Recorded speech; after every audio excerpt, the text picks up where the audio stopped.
I was just looking at this, I put it in this, so I give everybody a chance. I'll go with some suggested answers. Good. You're the best professor. No. It's just, there's too much reading, it was all, I'm reading through it, yeah, it's more or less it. So, let's just get the answers. Professor, when do we have a midterm? What? Midterm. I don't know, tentatively I'm saying November 11th. So the next homework's due November 4th, and then I can review on November 4th. So either November 11th or November 18th, whatever. Probably November 11th. Is it gonna be like similar to the homework? Yeah, just some stuff. Okay. Let me just do something in there.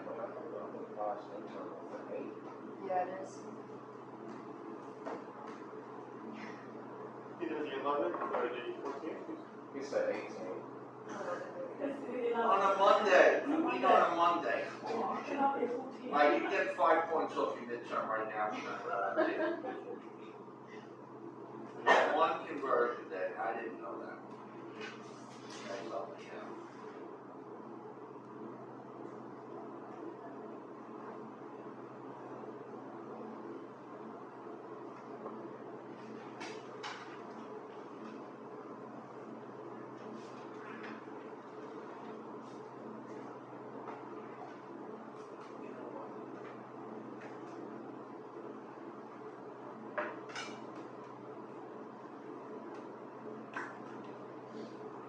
QWERTY keyword. You know the QWERTY ones. Are you having trouble with the projector now? No, I'm doing something I don't want you to look at. I'll turn on the lights later, relax.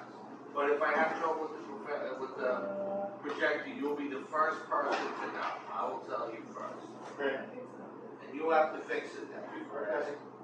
I'll try my best. No, you can do it.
sudden, my password for the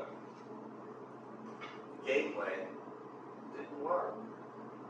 So I had to call them, and I had to put it back into factory, reset it to factory mode. And I had to use the weird password that they type on the back. It's like really long. It was very strange because we didn't do anything. No one changed the password. And I changed the password initially when I got this router gateway about 2 months ago because the other one grabbed out. It's very, I don't know, it's very strange. Your home Wi-Fi? Or like, I'm sorry? are you talking about home Wi-Fi? Yeah, home Wi-Fi. Yeah, that's really weird.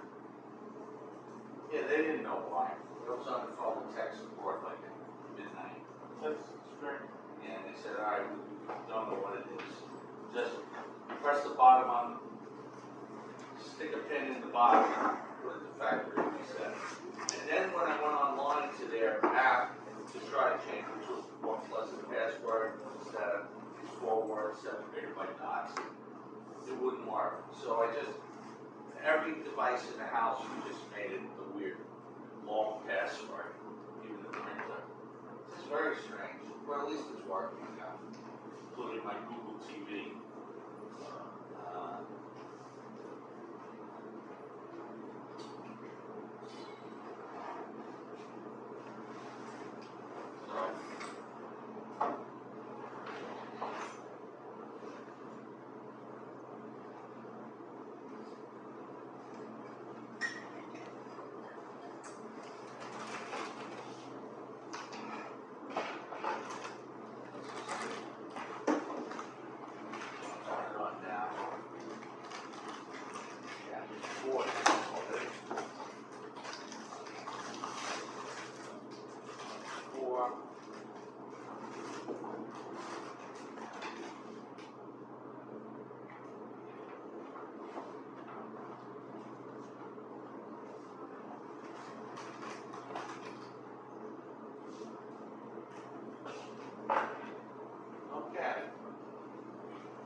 Please wait while Jacob starts up. Sony, yes.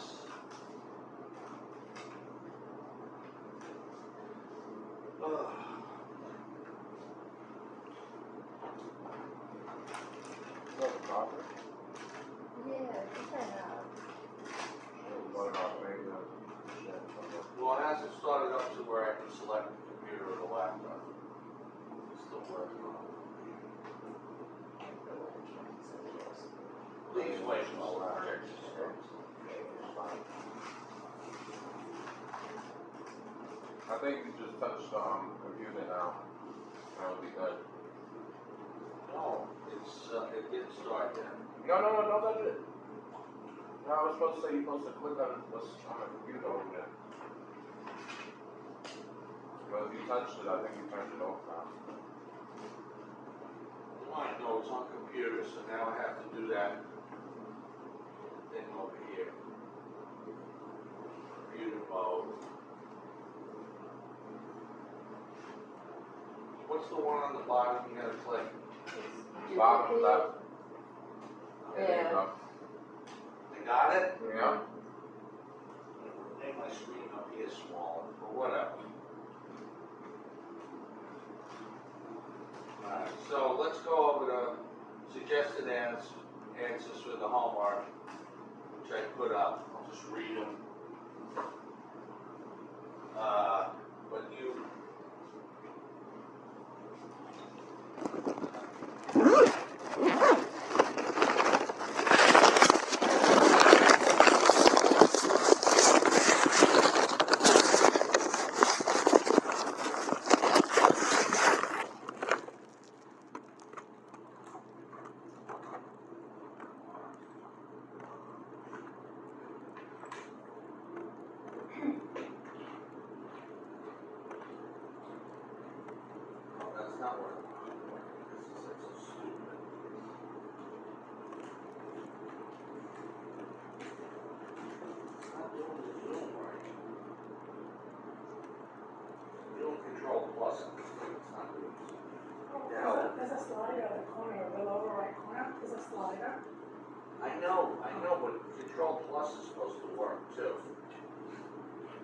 can also do view and zoom that way too. There's lots of options, but I just want to control costs.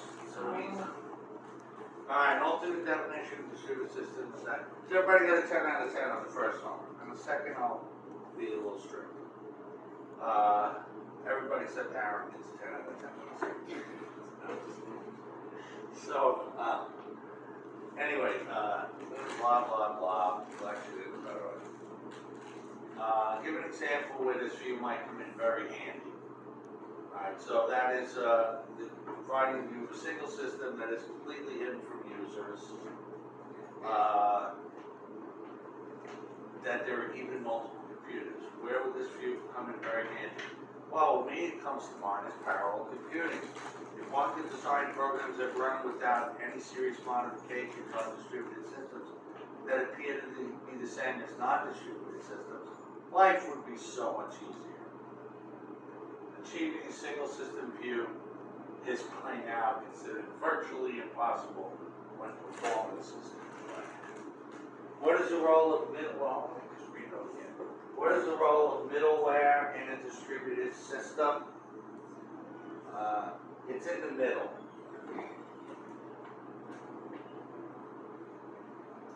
It's too much.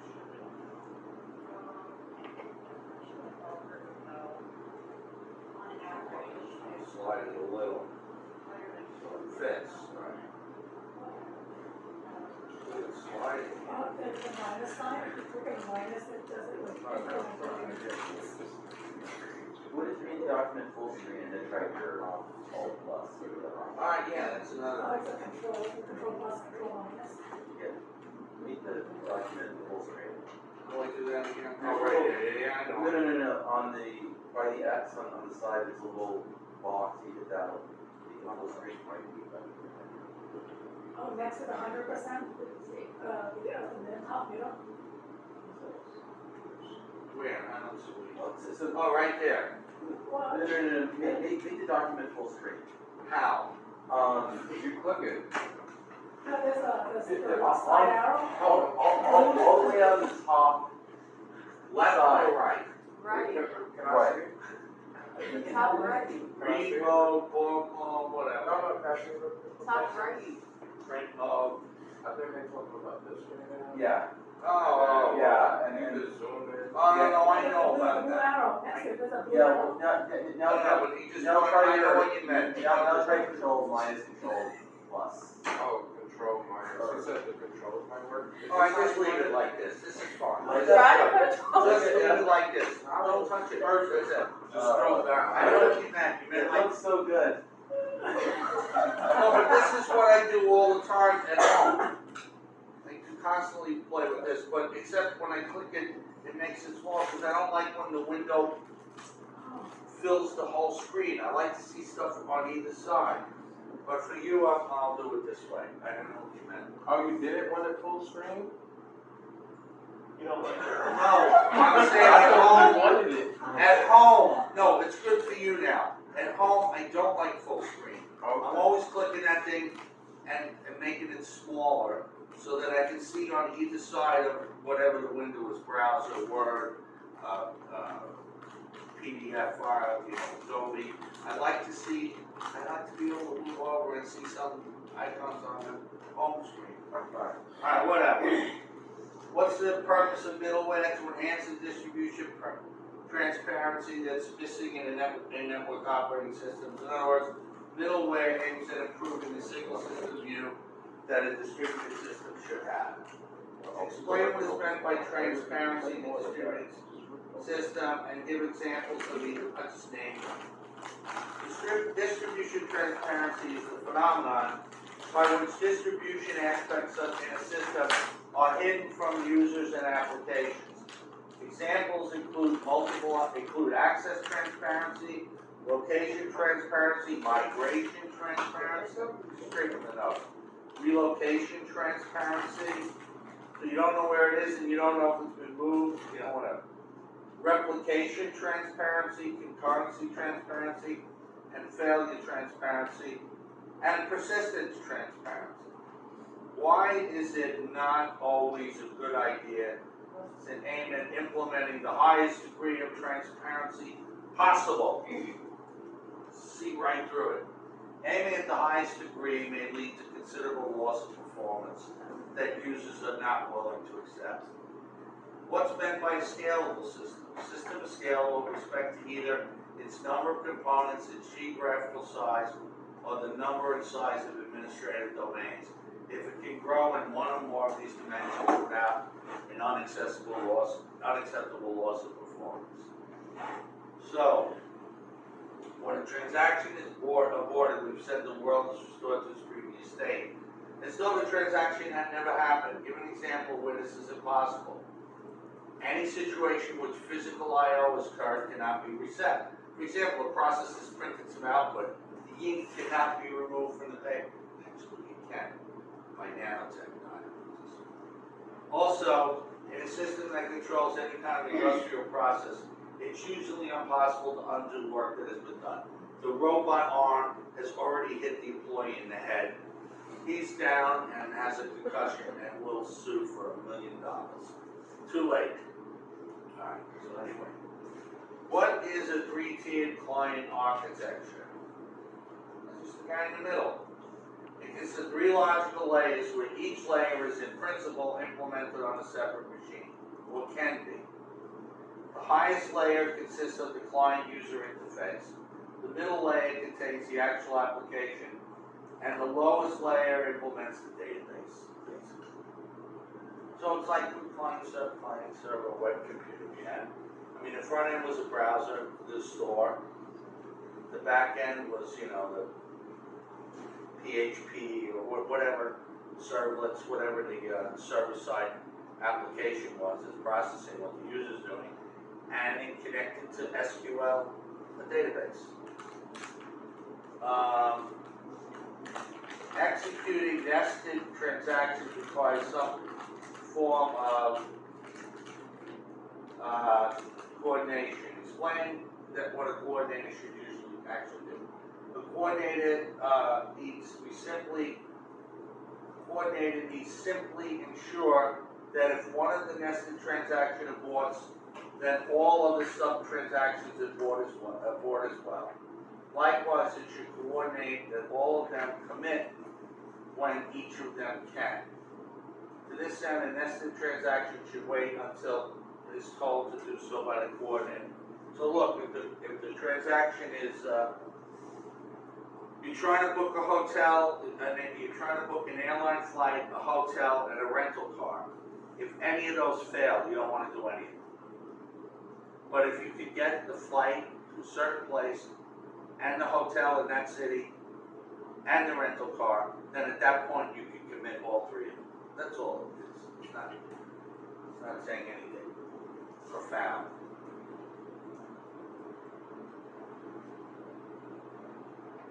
This is in the Dropbox anyway.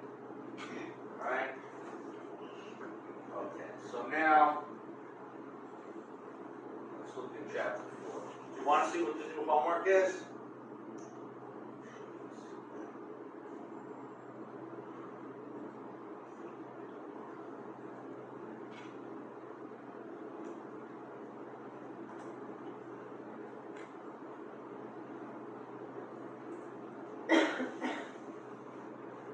No, Professor, wrong one.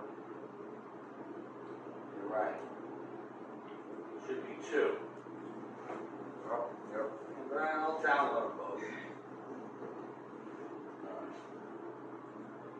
So.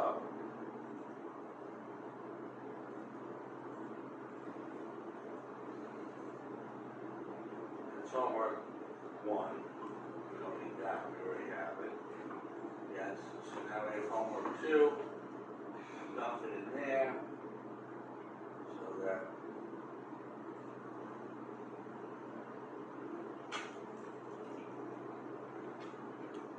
What am I asking me here? I want to, we had that whole chapter 3 is all about processes, right? I had to get rid of my lightweight processes questions. We went over the solutions to homework 1. And everybody got a good grade in homework. Everybody 10 out of 10 if you did it. But then you can look at the answers that I put in the Dropbox for what I'm kind of looking for. Study. Alright, so, consider a chain of processing implemented a multi-tier client server architecture. Process P1 is client to process, PI is client to PI plus 1. Like P3 is client to P4 and so on.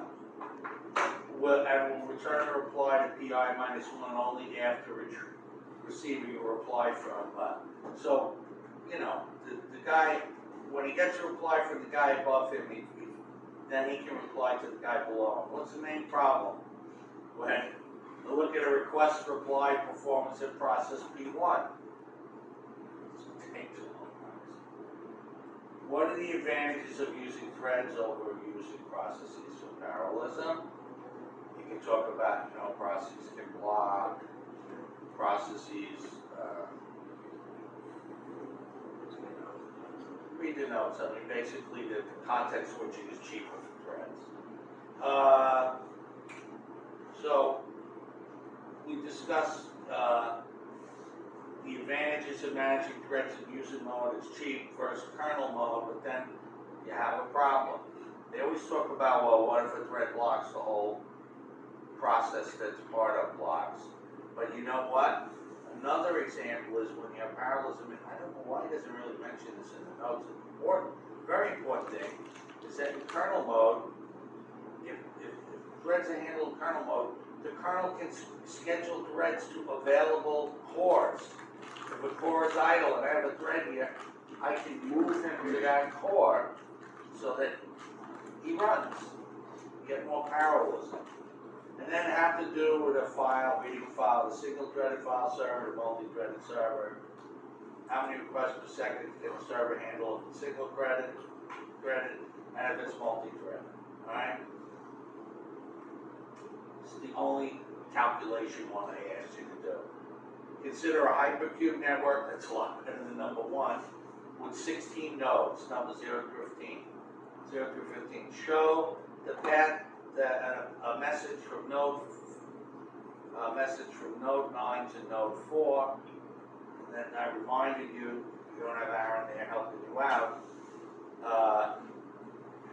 help me out. There's a link in the hypercube in a dimension. They differ in coordinate in that dimension. In other words, there's a direct link from node I to node J, if and only if their binary representations differ in 1-bit value. In other words, it's 4 dimensions of 16 bits. It's a 4-dimensional cube. But think of a 3-dimensional cube, Never mind.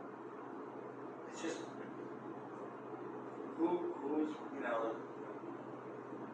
just that. If they're bits, because they differ, because they're connected along that dimension.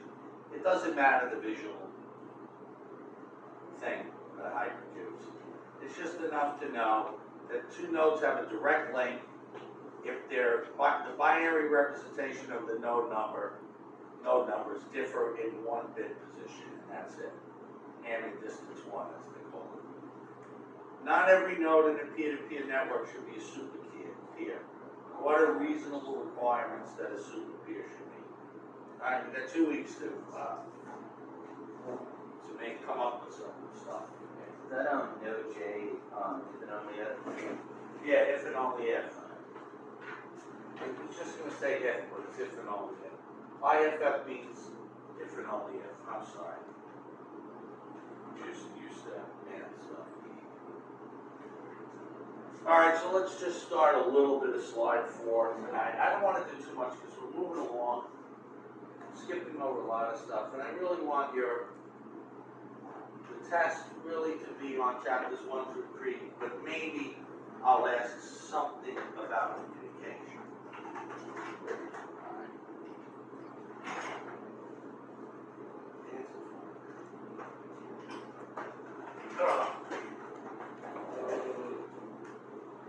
Alright, so communication.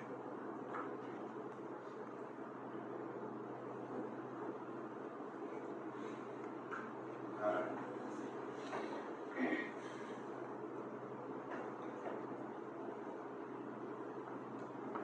Okay. So here's the basic networking model. You know, the OSI stack or whatever it's called. Come on, who got the CNA here, CNE? Raise your hand. All right, you know, we used to teach that, but they kind of compressed a couple of them, the Yeah, layers that's it, together. But That's the anyway, it's the TCP application, model. I'm sorry? That's the TCP-IP model. Right. Okay. So there's application layer, presentation layer, session layer, there's the transport layer, sockets, there's the network layer, that's the actual network, you know, TCP. There's the data link protocol and the physical layer, the wires. Data link is MAC addresses, like frames travel on data link, and physical layer is bits. So that's the actual physical wires where the bits travel like on and off. Wait, say that again louder. Physical layer is the bit layer where the data travels like Yeah, on the and off. actual wires, Yeah, the fiber wires. optic, Yeah. Ethernet cable, whatever. MAC layer is, the data link layer is the MAC address layer, that's layer 2. So We used to call it the Ethernet address, but it's called it's the MAC same address. thing, yeah, because it travels, it can't go across the network. And in terms of telephony, Yeah, that would be the SIM card address. yeah. Okay, right. So anyway. So let's see. I'm gonna focus on, the problem with this is focus on message passing only. It's often unneeded or unwanted functionality, and it violates access transparency. Violated. So to recap, physical layer contains a specification and implementation of bits and their transmission between sender and receiver. The data link layer prescribes the transmission of a series of bits into a frame to allow for error and flow control. By the way, everybody did well on the first homework. Give everybody 10 out of 10. We did it. We made an effort. Next one I'll be illustrating. I went over homework 2, and tentatively we'll have the midterm on November 11th. And I was going through some of the best movies that you should watch on Netflix. So, the data link layer describes the transmission of a series of bits into a frame to allow for error and flow control. That's like TCP. Yeah, that's the network layer, right? That's right. Oh, how packets in network computers are routed. Yeah. But the TCP has the acknowledgement and resend, and routing on top of that might be IP. I don't know, you're the guy, whatever. But for many distributed systems, the lowest level interface is that of the network layer. So the transport layer provides actual communication facilities for most distributed systems. Like for regular, just simple connections, it's the socket. So standard internet protocols, TCP, connection-oriented, reliable, stream-oriented communication. Okay? It's a socket connection, whatever. UDP is a datagram, it's unreliable, best effort. The main reason why we use UDP with video applications instead of TCP is it doesn't have the built-in acknowledgement and resend. And like I said last time, you know, if you're streaming 24 frames a second and you miss a frame, you don't want to pause it, wait for it to come. You don't want the terminator to like suddenly stop and wait for the next thing to come. Or if part of the frame is missing, who cares? You just want to keep going. So we used UDP IP for when I worked at Montage for video streaming for the video editor. Alright, so what's the middleware layer? Middleware is invented to provide common services and protocols that can be used by many different applications. A rich set of communication protocols, marshalling or unmarshalling of data necessary for integrated systems, naming protocols to allow easy sharing of resources, security protocols for secure communication, and scaling mechanisms such as replication and caching. What remains are truly application-specific protocols such as, it's funny, my daughter now, she's at the University of Buffalo, and what she's doing now, she's some courses, kind of like systems programming or whatever. You can see she's filling up these different kinds of packets that he invented the format, it's not real. Filling up these different kind of packets and also decoding them into messages. So she's coding packets and decoding them. She's already 4 functions. She was calling me asking me, but it's not the same, it's, you know, the format that the professor uses is not an actual, it's not like a IP packet or TCP, it's just, he's making up a format just to give him an idea of how this works. So, anyway, so here's an adapted layering scheme. You have the application protocol, then you have the middleware, indicates by middleware protocol, and then you have the operating systems, the host protocol, and then the physical link layer, link layer. There's a network underneath it. So, let's distinguish different kinds of communication. We synchronize at request submission. We synchronize at request delivery. So as soon as it goes out, I'm told it goes out and my process can continue. Or I have to wait till I know that it was delivered on the other side, and now my process can continue. So I gotta wait a little bit longer. And synchronize at request delivery, and synchronize after the server processes the request and sends back a reply. So in this case, I only wait a little bit of time to know, okay, the request went out on the internet, went out on the network, whatever the network is. This one, I have to wait a little bit longer until the request was delivered to the other side. I get acknowledgement. And here I have to wait until the server actually sends a reply. So that, now, there's transient versus persistent communication and asynchronous versus synchronous. That's all I really want to do today, is define those 4 parameters.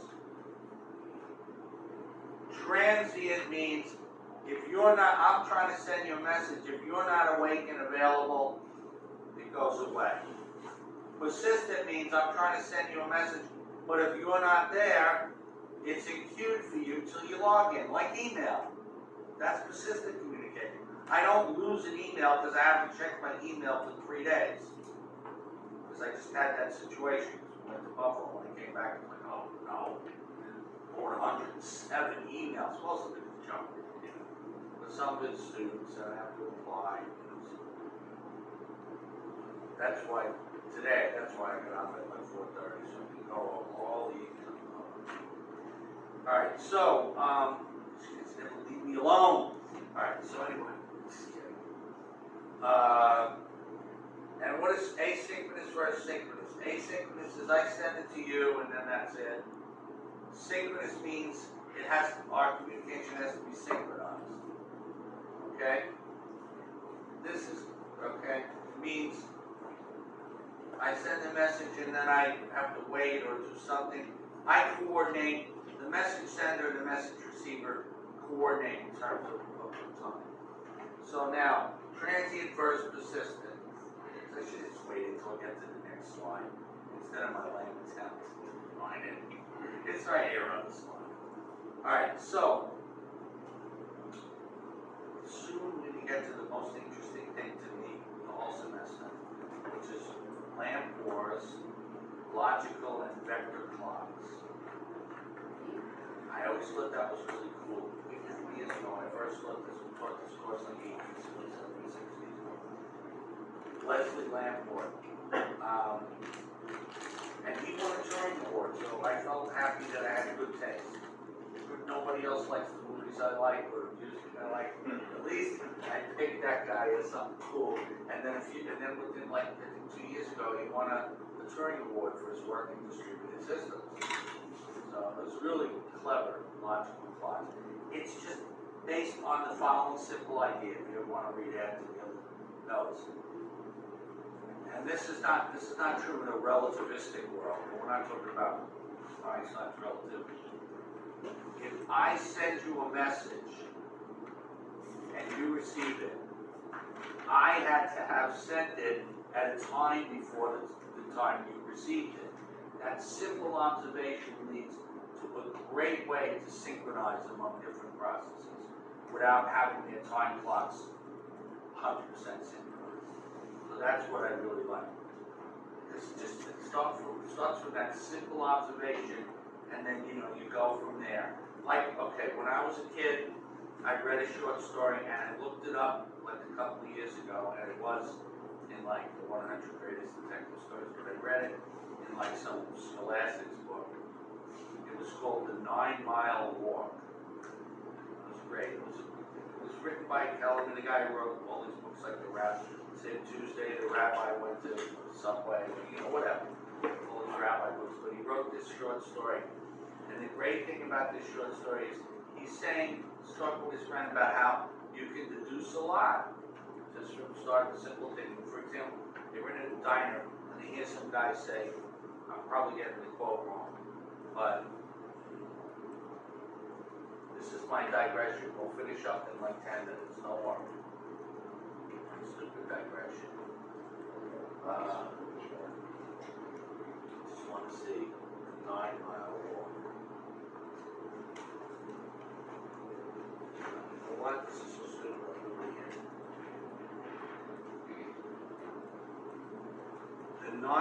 I think what the quote was. The 9 Mile Walk, short story. Yeah, The 9 Mile Walk by Harvey Campbellman or something.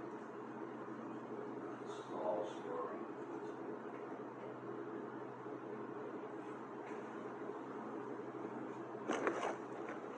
The 9 Mile Walk, Wikipedia. I loved this story when I was a kid. Well, anyway, I forget the overheard quote in The 9 Mile Walk.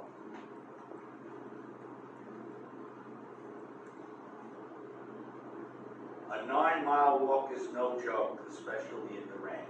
So they're sitting in a diner, and this guy's trying to convince them that, inferences, deduction can lead to stuff. And the other guy's like, most of the time that's BS. So they overhear some guy in the diner say a 9-mile walk is no joke, especially in the rain. And they said, okay, what can we deduce from that? And they start thinking about, well, why would you have to walk 9 miles? Where would you walk from? And look at that. They eventually solve a murder, with all the deductions that they go through. So it's kind of cool. I don't know, I just thought that was a great short story. I used to like Sherlock Holmes stories too. But, getting back to this. Okay, so transient versus persistent. So, type.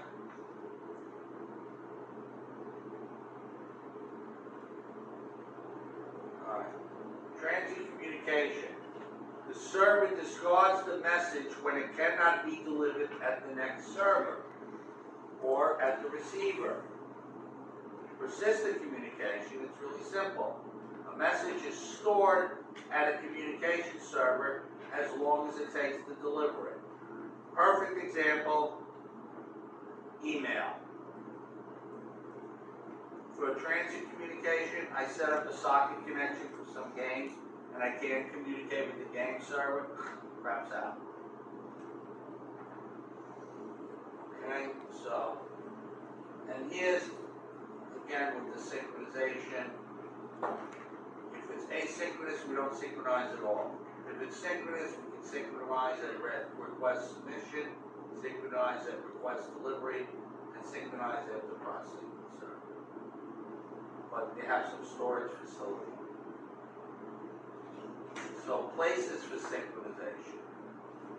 At request submission, at request delivery, after request processing. So by synchronization, I mean that I make the request, I'm blocked until I get some kind of acknowledgement. It could be the acknowledgement that the request went out onto the internet, went out onto the network, which is the internet. So request submission, I submitted, and now I can continue processing. Or I may have to wait until I get an acknowledgement that the request was delivered, and now I can go on. Or I may block until I get a reply. You know, that often happens, like, so, client-server computing is generally based on a model of transient synchronous communication. The client-server have to be active at the time of communication, or you have to detect a broken socket, or a broken, you know what I used for Montage when I talked about that multi-threaded server? It wasn't sockets now, I remember it was on Windows at the time, this is years ago, named pipes. Have you ever heard of it?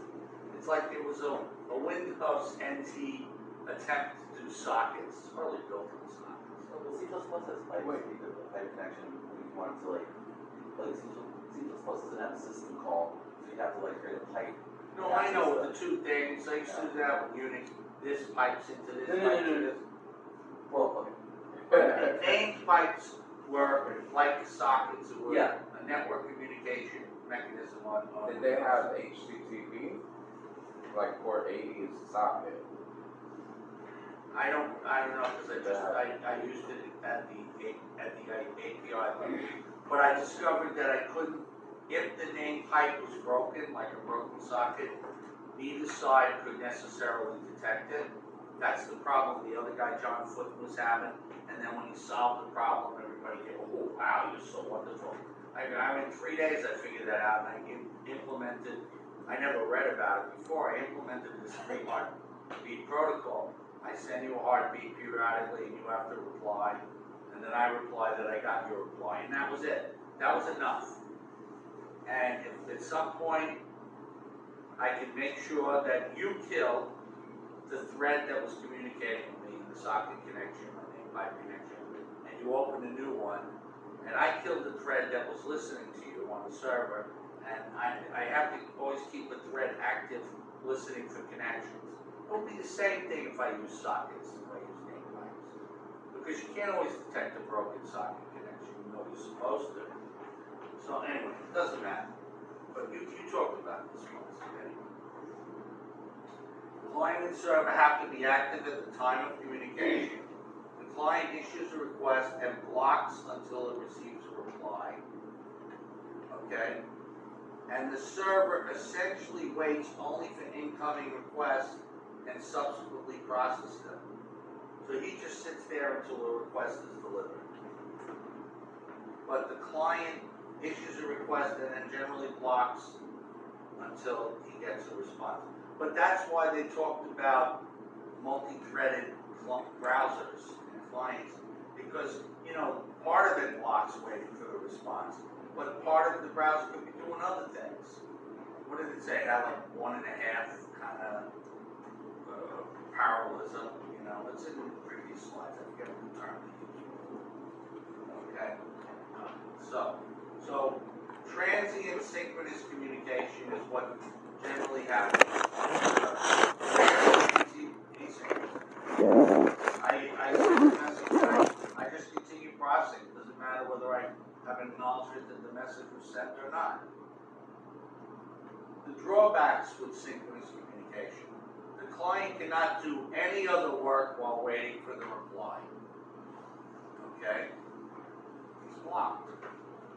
Failures have to be handled immediately. The client is waiting. He's very patient. Tapping his fingers. Some episode of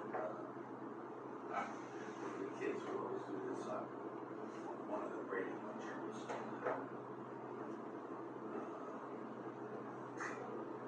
You know, the little kid with glasses that looked like John Denver. What a phony John Denver was. You know, he died flying his plane. He was totally high on coke. When his wife wanted to divorce him, you know, 50-50, he took a chainsaw and cut the bed in half. Freaking nut. But he's like, you know, ooh, John Denver, we got I him. think I heard about that. Oh, Rocky Mountain High, he's such a wonderful man. He's a freaking nut. I He's think a I heard drug about addict that. nut. But he had a phony image and it made him millions of dollars. That's just because my wife was telling me about John Denver. We gotta read this. I'm like, so I figured I'd share with you. I like that movie with, oh God, with John Denver and George Barnes. You know, I saw that one as a kid. Alright, anyway. So, the drawbacks is the client cannot do any other work while waiting for the reply. That's always the problem with blocking operations. Failures have to be handled immediately. The client is waiting. And the model may simply not be appropriate, like mail, news. And interestingly enough, when I taught parallel computing, Paula with Professor Whitlock and I were going to introduce a certificate, and we taught some courses, I forget now what they used to teach. We teach MPI and OpenMP. There, you specify whether you want the operation to be blocking or non-blocking. Like if you read from a socket, that's generally blocking, but you can do a peek where you see if a message to the socket has arrived, but you don't block. So, it just tells you whether there's something there or not. Okay, so message-oriented middleware. So, aims at high-level, persistent, asynchronous communication. Processes send each other messages which are queued. This is like what I'm talking about, OpenMP or MPI, message passing interface, or MP. The two parallel programming constructs that probably antiquated by now, but whatever, worked on. And they did them over the network of workstations that they had in at the time. I think there was some in the web building, and the students could actually set up a parallel application using all of the the distributed network, using having parts of it run on different workstations. Of course, I had to. Bill was the guy there at the time, who was the administrator, who was retired. I had to negotiate with him. Well, come on. All right, I'll give you 20 machines they can use. It was kind of cool. They could do parallelism on it. It was real distributed computing. So, processes, and this is what happened. Processes send each other messages which are queued. The sender need not wait for immediate reply, can do other things, and the middleware ensures fault tolerance. So the middleware takes care of it. So here's some basic remote procedure call operation. I'm gonna get to call. We'll finish this next time. We'll do a little more now. Let's see what time it is. Said I didn't do it, so we got a lot. We have time. Applications developers are familiar with simple procedure models. Well-engineered procedures operate in isolation, black box.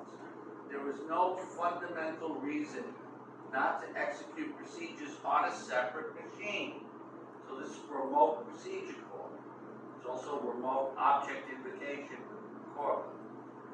So communication between caller and callee can be hidden by using the procedure call mechanism.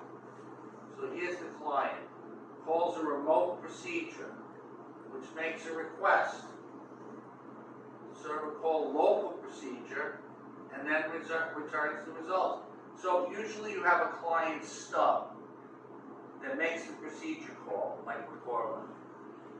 And it looks like you're just making a regular function call and you get the value back, but it's actually a stub. What happens is the function call or procedure call is turned into a message, which is sent to the server. then the server gets the message and unpacks it and actually makes the function call. And then he gets the return value from the function on his machine. And he turns that into a message and sends it back to the client.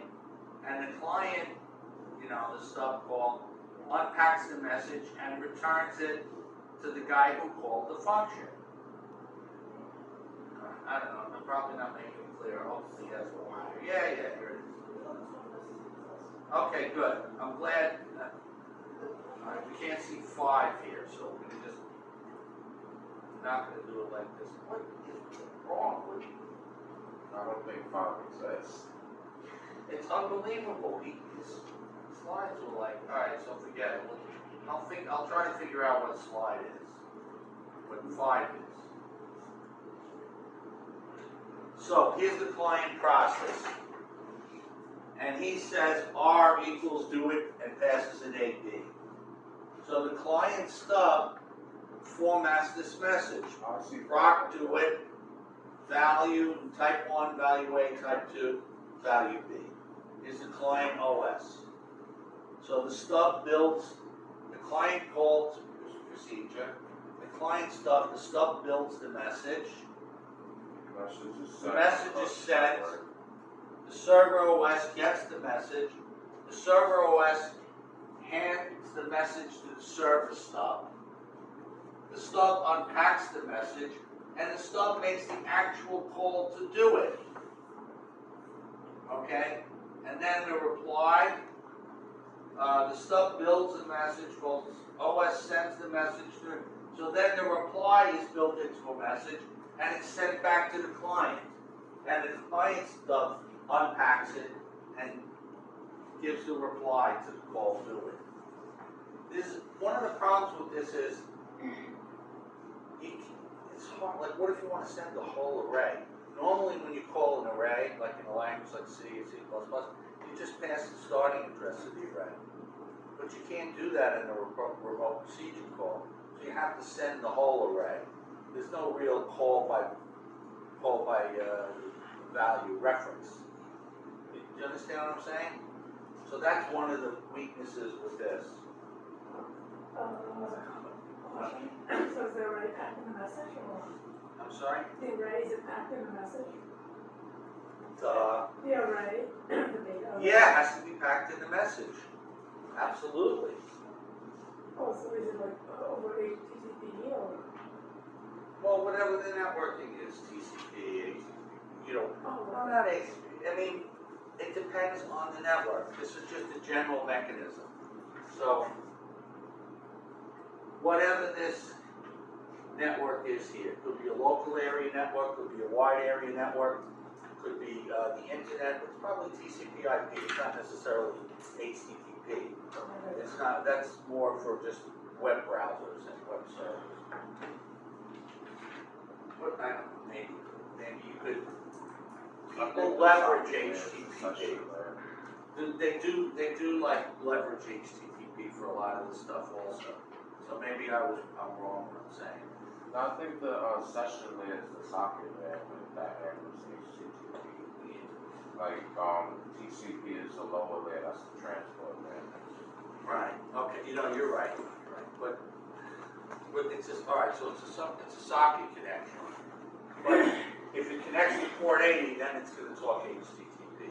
But it might connect to some other port. It depends on how it works.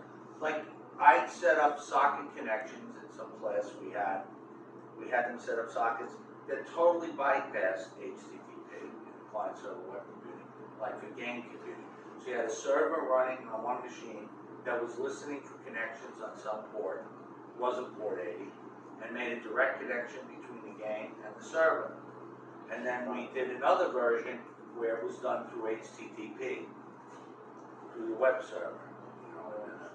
Some ports are available on the computer, and you can program them to do anything. Yeah, but there's some restriction on the port numbers at Microsoft. I forget what it was. But there's some of them are restricted, like, Yeah. I don't even remember. Well, we had it on some other slide, but I don't even remember. But anyway, it doesn't matter. So is more than just wrapping parameters into a message. Client server machines may have different data representations. You might have to use HTONS or something, you know, if one guy's Little Indian and the other guy's Big Indian, the byte ordering of an integer is the hot, you know, And then reverse. reverse or whatever, it's a pain in the ass. Pain in the butt, sorry. Or no, I shouldn't say that. I had to do that with Montage one time. I didn't even know that existed. I was like, all right. Oh, I remember that from the architecture book. Little Indian, Big Indian. There was some macro you used in C or C++ at the end. What do computers use now? Is it Big Indian or Little Indian? I think it's little. I think it's little. I forget, it's in the architecture notes for the other class, I forget. Yeah. But I know that with Montage, one machine used one and the other machine the other.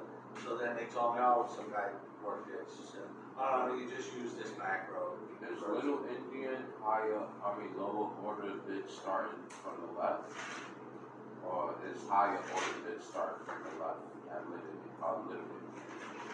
Oh, man, now I I'm know. That's the sorry. I'm last, sorry. I was just the last curious. distraction. I'll look, it's Okay. it's in the architecture notes.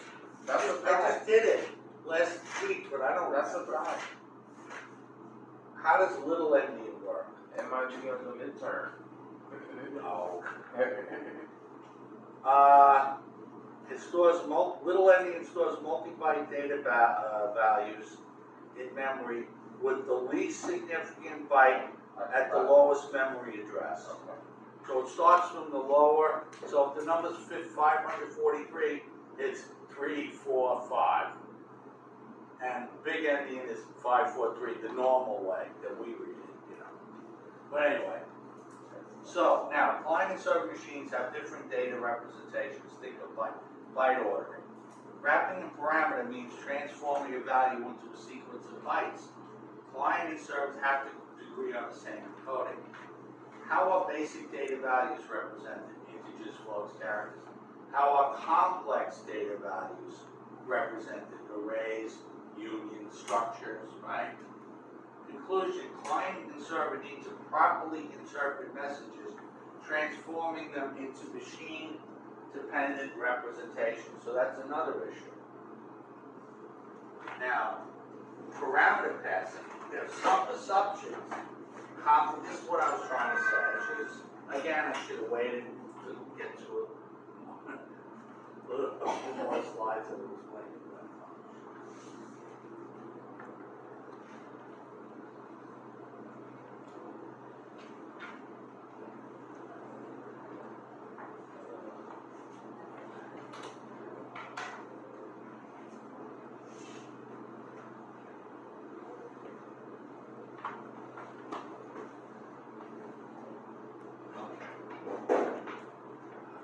That's my motivation, Fanny. The daughter wants to call and ask more questions about her class. All right, so. Well, at least she has a father. I'm gonna just give you your phone number, and you can just help her with all this stuff. All right, so anyway, copy in, copy out semantics. While procedure is executed, nothing can be assumed about parameter values. All data that is to be operated on is passed by parameters, excludes passing references, what I just said. You can't pass the starting address of an array. How is somebody on a different machine going to process that? You got to pass the whole array. That's all they're basically trying to say. Full access transparency cannot be realized. A remote reference mechanism enhances access transparency. Remote reference offers unified access to remote data. Remote references can be passed as parameters in remote procedure calls. Note, stubs can sometimes be used as such references. So, now let's look at asynchronous remote procedure calls. The essence is trying to get rid of the strict request-reply behavior, but let the client continue without waiting for an answer from the server.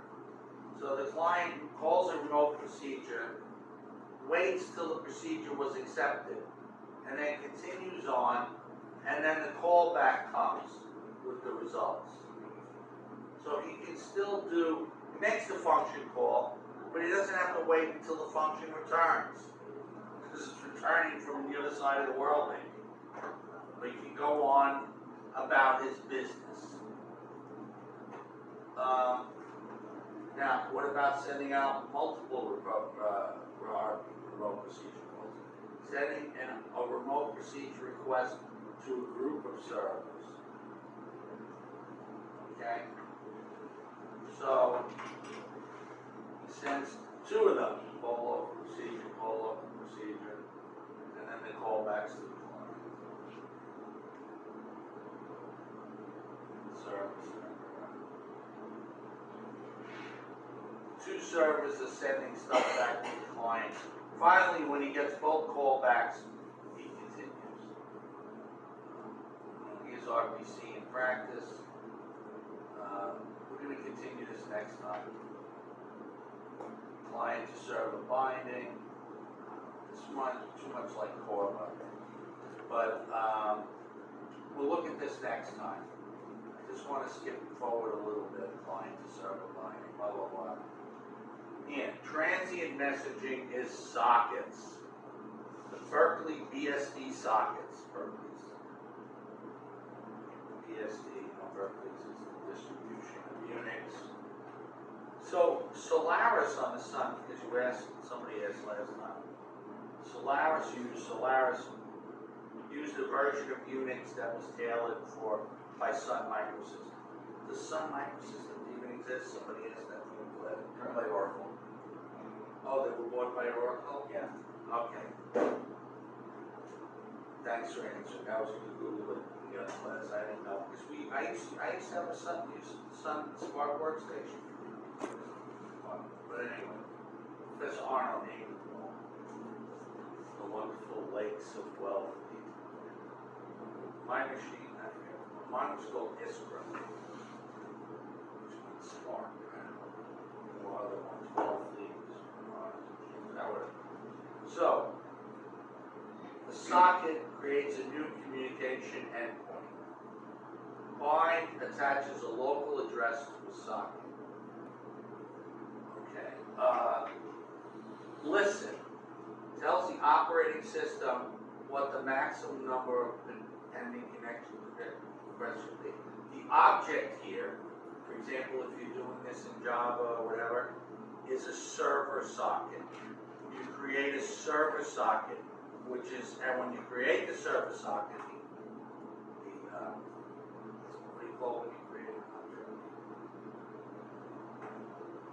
I'm really losing it, I'm tired. The constructor for a server socket, I'm totally outside. The server socket constructor, you pass it the IP address and the port. Or it's your IP address. You just pass the port number. It creates a server socket. An option is how many requests you can listen to. And then you do listen. And every time a connection request is made by the client, you accept it. And the server socket spawns a new individual socket to handle that communication. And then on the other side, the client actively attempts to establish a connection. He has to give an IP address and a port number. And then once I do a connect request, the client, the server socket accepts it. So there's a little asymmetry there. Oh, one of my questions is why threads are good on the current homework. It's not just for parallelism. What's one of the points he makes? It's a good point, because I was thinking about my multi-threaded server for organizational purposes. Even if there's no parallelism, I could have a server socket accept 5 different connections, and there's code that each thread is handling a separate conversation so we don't get confused. Right? It makes sense. It's just for organization. But anyway, the client doesn't connect, The server socket doesn't accept, when it accepts a connection, a regular socket is created. Now, a socket is like a two-way pipe, it's like a two-way file. I send some data over the connection, both client and server can do that. Receive some data over the connection, and close releases the connection. Besides receive, which is a blocking, generally a blocking operation, there is a peak, something like that. There's an operation you can do where you don't block, you just look, is there anything in the socket? Think of the socket as like, it's like two files. Here's the stuff I get my in file, and here's the stuff my out. So when I send the message, it goes here, and it goes to the other guy's in file. And he has it out, and when he puts something in the out to send the message, it goes to my in, right? And I read from the in, but the reading, I send something here and it goes there. The reading is a blocking operation received, unless there's some, I forget what it is, it's like peak or something, but there is a way to read, to look to see, has a message arrived from me? Is there anything that I haven't read yet? Yes or no? So I don't block and wait for it to come. I'm just checking, did he send me something yet? No. So I don't have to block. So here's the structure. Socket, send, bind. That's in the, here's a socket object. It's in the bind is done by the constructor, the server socket object. And then I do a listen. When I accept, basically, when I accept the connection, it spawns a new socket. But then the other guy, do multi-threaded, the other guy, this is what we did. The other guy, I can have another guy that's still listening, trying to accept other connections. It's a multi-threaded server. And the client issues a connect, and then they do sends and receives and talk to each other. That's basically it. So here's Python code for sockets. Okay. I know the Java code with the objects of server socket and socket and object. I don't know this code. I don't know the Python. I never did it in Python. So the server says, creates a server socket. Okay? And he does a bind operation. The host, mine, that's me, to a port. And then he sits there and does a listen. And then he listen blocks, and then if somebody makes a connection request, he accepts it, and blah, blah, blah. What does the client do? He sets up a socket, and he doesn't connect to the host, the same host. And there's some host variable here, and the client has to know the IP address of the server, otherwise it's not going to work. The client has to know the IP address of the server and the port number that he's listening on, which could be any port, right? You know? But it actually, the socket connection on port 80 is to a web server. But it could be anything. Any port number that's available that you're allowed to use is not restricted. So that's it. That's basically how it works. Sockets are rather low level. So then there's alternatives. Let's do that next time. We've done enough for tonight. I like sockets in Java better.